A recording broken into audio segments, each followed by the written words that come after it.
Yes, ni siku ya 3 ya maadhimisho ya miaka 30 ya VETA ambayo yameanza rasmi kuanzia tarehe 18, na katika maadhimisho haya Waziri Mkuu wa Jamhuri ya Muungano wa Tanzania Mheshimiwa Kassim Majaliwa Kassim alizindua rasmi maadhimisho hayo tarehe 18 na yatahitimishwa kesho tarehe 21.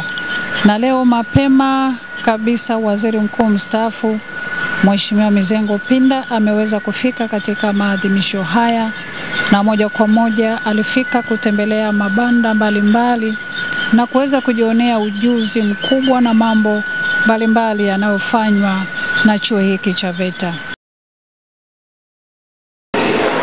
Miaka 30 ya uwepo wa VETA hapa nchini, lakini miaka 50 ya mfumo wa kitaifa na kitaasisi wa utoaji elimu na mafunzo ya ufundi stadi, ambapo maadhimisho haya yalianza tarehe 18 yakiwa yamezinduliwa rasmi na mgeni rasmi ambaye ni Waziri Mkuu Kassim Majaliwa Kassim, na tumeendelea kuletea maadhimisho haya, na siku ya leo tumekuwa na Waziri Mkuu mstaafu Mheshimiwa Mizengo Pinda ambaye amefika kuweza kujionea kazi kubwa zinazofanywa na VETA, na amefika moja kwa moja kupita katika mabanda mbalimbali akiweza kujionea mambo mbalimbali yanayoendelea hapa katika maadhimisho haya miaka 30 ya VETA. Lakini yuko na mkurugenzi mkuu wa VETA CPA Anthony wakiwa wanazungumza hapo kupeana mambo ya kuhusiana na chuo hiki cha VETA ambacho kimeendelea kunoa. Lakini pia alifika katika banda la competition skills na kuweza kujionea wanafunzi wanavyoonyesha ujuzi wao kwa njia ya vitendo. Na hapa ni wanafunzi wa fani mbalimbali wakiwemo mafundi cherehani, wapo wapishi, lakini pia kuna mafundi uwashi na wengine wakiwa wanachukua kozi mbalimbali kutoka katika vyuo vya VETA, na kila mmoja hapa anajitahidi kufanya kile alichopangiwa ili kuweza kukifanya vizuri na kwa ufasaha. Na kisha Mheshimiwa Mizengo Pinda mara baada ya kumaliza ziara yake ya kutembelea mabanda na kuweza kujionea ujuzi na mambo mbalimbali ambayo yanatolewa na chuo hiki cha VETA, alizungumza na vyombo vya habari na kuweza kutoa wito huu kwa vijana.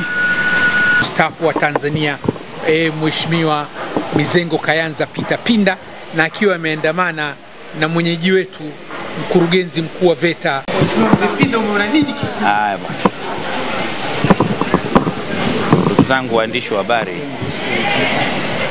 kwanza asalamu alaykum. Awali ya yote nitaka nianze kwa kushukuru uongozi wa Wizara ya Elimu, Sayansi na Teknolojia na Mafunzo sasa hivi, pamoja na mamlaka hii ambayo ndio inasaidia sana katika kutoa mafunzo ya mambo mengi pamoja na ubunifu, fundi stadi. Hili jukumu wamepewa wenzetu ambao tumewazoea kwa kuita tu VETA. Ukisema VETA unajua ni nini, na hiyo unakuwa kuna maswali mengi. Lakini jambo la pili nitaka vile nigusie kidogo tu kwamba mengi ya mambo ambayo nimeyaona hapa ni mazuri sana na yanaonyesha dhahiri kabisa kwamba tulikokuwa sipo tulipo. Tumepiga hatua kubwa tu kwa upande huu. Mafunzo ya ufundi stadi, ubunifu, vyote inaonekana. Ukipita hapa kwenye mabanda utaona picha kamili inayojitokeza. Sasa wenzetu wa VETA kwa maana ya ufundi stadi wana hadithi ndefu sana sana, lakini nadhani itoshe tu kwa ajili ya waandishi wa habari kusema kwamba ufundi stadi pamoja na mafunzo yanayoandamana na hilo pamoja na ubunifu katika maisha ya mwanadamu hawezi kuyakwepa yote hayo. Ni sehemu ya maisha ya mtu, lakini ni sehemu ya maendeleo ya taifa. Kwa mimi ninachokiona kikubwa hapa, pamoja na kuwapongeza viongozi, lakini nastahili vile vile kupewa kwa kweli pongezi kwa kazi kubwa ambayo umeifanya mpaka sasa. Nilikuwa naambiwa kwamba sasa hivi tuna vyuo vya ufundi na mambo mengine yanayohusiana na ubunifu 80 wilaya kwa wilaya, sehemu nyingine wilaya na mkoa na kadhalika, na vyote vinahangaika na eneo la kutoa maarifa kwa vijana ili waweze kutambua kwamba wanaishi katika ulimwengu ambao umezungukwa na fursa, na kwa hiyo ni swala tu la mtu kuamua, ngoja nijaribu kulifanya hili.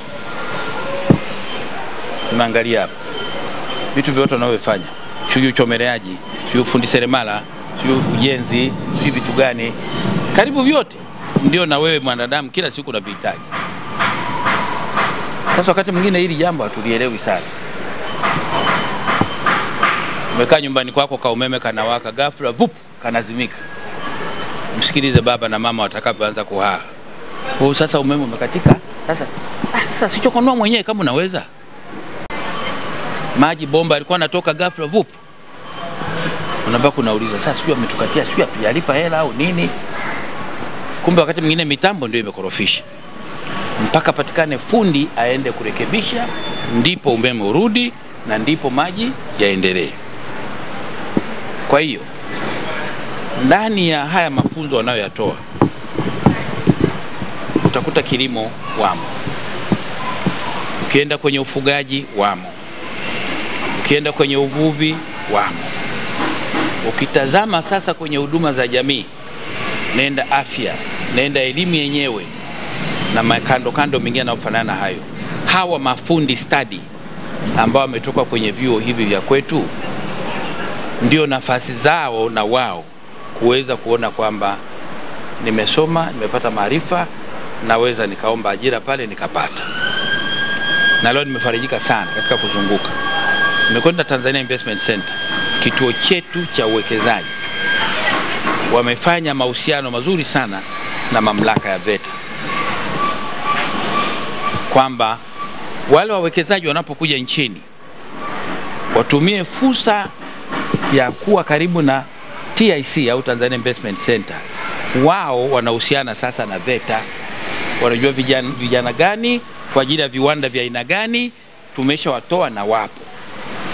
Badala wao kupita na bahatisha na mkuta pinda na mwambia mimi yani hapa you from China, yes yeah me good. Kumbe hana lolote, hata chuo chenye hajaenda. Kwa hiyo nimefurahi sana kwamba angalau linki hii itatusaidia sana kuwapeleka vijana kwenye maeneo stahiki. Lakini nimeangalia mahusiano sasa na taasisi nyingine. Kuna taasisi hapa ambazo si VETA, lakini kule waliko nao wanatengeneza vitu kama vijana ambao wanafundishwa VETA. Kwa hiyo wakaamua kwamba hapa hizi taasisi zote hizi tuziunganishe sasa na VETA, ili wale vijana wanapotoka pale VETA tukiwajua, tunaweza na sisi tukajua mchango wetu katika kuwaunganisha na baadhi ya makundi. Kwa mimi napenda niamini kabisa kwamba hii kazi itatupeleka pazuri. Kurugenzi wala usipate tabu. Nimepata matumaini makubwa sana baada ya kuona jambo linaloendelea hapo. Jambo la tatu, nitaka tu mjue kwa maana wakati mwingine mnaweza mkafikiri huko nyuma tukuwahi kuwa na vitu kama vile kuwepo. Hata mababu zetu wa koloni walikuwa navyo. Kwa sababu swala la ufundi stadi huwezi kulikuwepo katika maisha. Kwa hiyo Mjerumani alikuja, Mwingereza tulikuwa naye. Yeye alichokiona kizuri akawa na vituo hivi, anafundisha Waswahili ili waende wakafanye kazi kwenye makampuni yao na wao wenyewe. Basi huko kwingine mtajua na wenyewe, kitu ambacho hakikuwa sahihi. Na baba wa taifa mwaka 1954 hata alitani lenyewe alijazaliwa akiwa kwenye baraza, wakati ule baraza la kama bunge hivi la wakati ule, akapiga kelele kabisa, akasema jamani, hili jambo lazima lifanyike kwa nguvu sana, kama nchi tulibebe. Huu mwelekeo tunaokwenda nao wa kukaa unaangalia mzungu mambo yake yanakwenda vizuri, Mhindi mambo hapana, hatuwezi kukubali. Akasema ninaamini hili jambo litasukumwa litufikisha mahali ambapo na sasa tuwe tunatamba na idadi kubwa ya watoto waliosoma kwenye vituo vyetu. Sasa leo tunazungumza miaka 30 tangu VETA ianzishwe, lakini tuna miaka 50 ambapo ndio palitoka pupukiko kubwa sana la kusukuma ufundi stadi, mafunzo ya ufundi stadi yaweze kupewa nafasi kubwa, na sera zikawekwa na sheria zikaanza. Kwa hiyo tulipofika ile mwaka 95 ndio ikaonekana hapana, sasa lazima tuwe na chombo mamlaka ambacho kitakuwa kinasimamia sasa kazi hii yote kwa ujumla wake. Lakini wamejitahidi vile vile sana kuona namna ya kukuza uwezo wa walimu wanaofundisha kwenye hivyo vyuo, na hili jambo la neema, tukiwa nao wa kutosha, sababu idadi ya wanafunzi ni kubwa sana, lakini tunahitaji vile vile walimu wa kutosha. Kwa hiyo mimi nitaka tu nitoe wito hasa kwanza kwa vijana, watumie mwanya huu, watumie fursa hii kutafuta kila linalowezekana upate nafasi ya kwenda kupata maarifa ya ufundi stadi kupita kwenye vyuo hivi vya VETA. Lakini viko na vyuo vingine sio VETA, lakini vipo vya watu binafsi, makampuni binafsi. Alimradi mmecheki na watu wanaoshughulika na mamlaka ya VETA hawa, watakwambia kampuni ile bomba, ile kampuni ya Pinda pale bomu, usiende, wanawajua. Kwa vijana, tumieni nafasi hii tuone namna itakapowasaidia kuwajengea maisha hapo baadaye. Na bahati nzuri nimekaangalia VETA tangu mkurugenzi mwenyewe alikuwa anatambulisha kwa maafisa wake wote dogo tu, hakuna libabu wala nini. Kwa hiyo unapata matumaini kwamba fikra zao bado ni zile za ujana, kujaribu kuona namna kuwasaidia vijana kutoka walipo kwenda mbele zaidi kidogo. Kwa mimi nafikiri kwa ufupi tu niseme hayo, lakini kama kuna mtu ana njaa anasema hawezi kutoka hapa mpaka uulize maswali, haina shida. Tavumilia maswali mawili matatu basi tatosha. Jamani waandishi, Mheshimiwa Mzee Pinda ametupa heshima kubwa kwamba ataruhusu kupokea maswali mawili, lakini naomba kabla tujamuuliza maswali, naomba mkurugenzi mkuu wa VETA toa shukrani kwanza kwa Pinda kuja, alafu ndio wapate maswali. Na waandishi kwa heshima, kuna maswali mengine mnatakiwa msiulize kwa wazee wenu, msiwasimamishe muda mrefu. Mheshimiwa mkurugenzi mkuu wa VETA, zungumza kidogo. Sogea mbele kidogo. Alafu mkurugenzi mkuu pia utazungumzia kidogo kuhusu kesho ni kilele, kuwakaribisha watu waje kwenye kilele. Asante ndugu waandishi wa habari pamoja na wadau ambao wapo hapa. Kwanza sisi tunashukuru sana kwa mzee wetu Mheshimiwa Mzengo Pinda, waziri mkuu mstaafu, kwa kuweza kuja na kuweza kujionea nini VETA tunafanya. Na nipende tu kuwaambia kwamba kuja kwake sio kutaka kuijua VETA. Ni mzee wetu, lakini pia ni mheshimiwa waziri mkuu mstaafu ambaye alisimamia pia matokeo na maboresho ambayo VETA yameweza kutokea na mengine ambayo sasa hivi tunayaona yakiwa yamefanyika. Kwa katika miaka yetu hii 30 tuliona pia, kwa sababu na yeye pia ni mmoja wapo ya watu ambao waliweza kushiriki na kuhakikisha kwamba VETA ina uwezo wa kuweza kuhakikishiwa kufanya vitu vyake na kuweza kutoa ujuzi kwa Watanzania, ni vema na yeye aweze kushiriki na kuweza kujionea wapi tulipotoka, alipokuwa ametuacha, na wapi tunapotaka sasa hivi kwenda na tulipo. Na kama alivyosema, ameweza kujionea mengi na ameona kabisa kwamba sasa hivi, amesema anaondoa shaka, anaamini kwamba gurudumu hili la utoaji wa mafunzo ya ufundi stadi hapa nchini litaenda vizuri. Na amekuwa ni mtu ambaye anatushauri, na kutuambia tuendeje katika maeneo mbalimbali ya ujuzi, na sisi tunashukuru sana kwa kuja kwake, kwa kuzidi kutupa maoni, mawazo pamoja na maelekezo ambayo anaona kwamba tunatakiwa pende tukayafanye kwa ajili ya mustakabali mzima wa wananchi wa Kitanzania. Lakini nipende tu kusema kwamba kama alivyosema, ujuzi ni kwa mtu yoyote, kwa kijana yoyote wa Kitanzania ambaye anatakiwa aweze kuupata na kwenda kufanya shughuli mbalimbali hapa nchini. Kwa hiyo nipende tu kusisitiza vijana kutumia fursa hiyo kama ilivyosemwa na mzee wetu Mheshimiwa Mizengo Pinda, waziri mkuu mstaafu, kwamba ameona ujuzi hapa nchini unahitajika na vijana waweze kwenda kuupata.